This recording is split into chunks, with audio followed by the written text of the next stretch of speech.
Okay, let me give you some information about braking down on a motorway.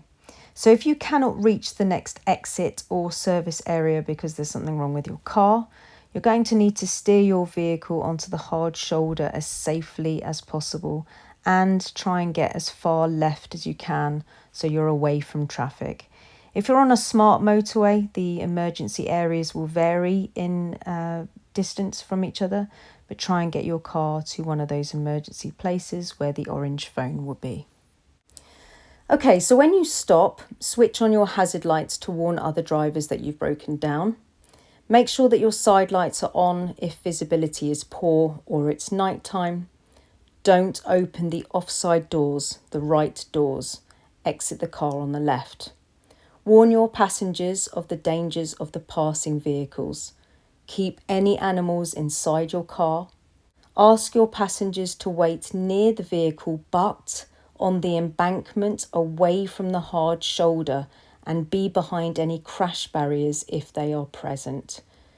Telephone the emergency services and if possible use the roadside emergency telephone which will pinpoint your position rather than a mobile phone. Always face traffic when you speak and remain aware of vehicles coming towards you or any debris coming towards you. And never attempt even the simplest of repairs of your car on the motorway. Never place any kind of warning device on the carriageway or hard shoulder.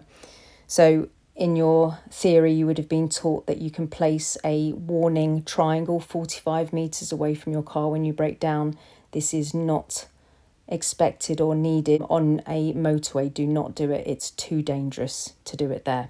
Okay, so let's talk about calling for help and the emergency telephones.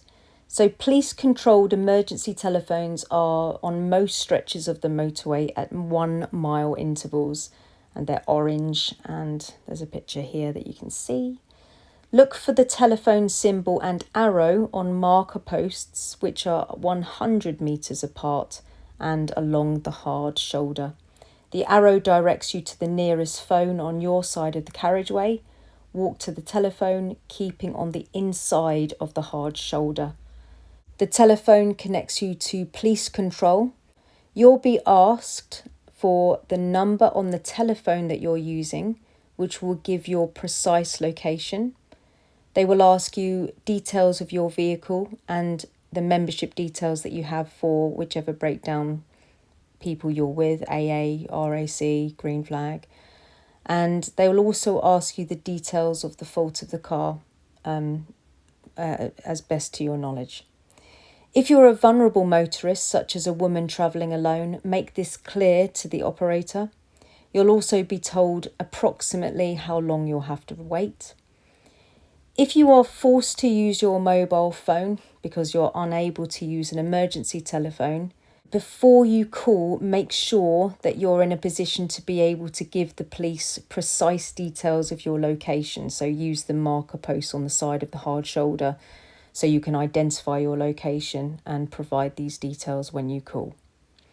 When you're waiting for the emergency services, wait on the embankment near your vehicle so that you can see the emergency services coming. But as I said before, make sure that you're behind any crash barriers if there are any there. Oh, another thing that my students say to me a lot is, what happens if I break down in one of the other lanes? So if you cannot get your vehicle to the left lane or of a place of safety, and you can't exit your car safely to get well away from it and the moving traffic, then you should stay in your vehicle, keep your seatbelts on and put your hazard warning lights on immediately.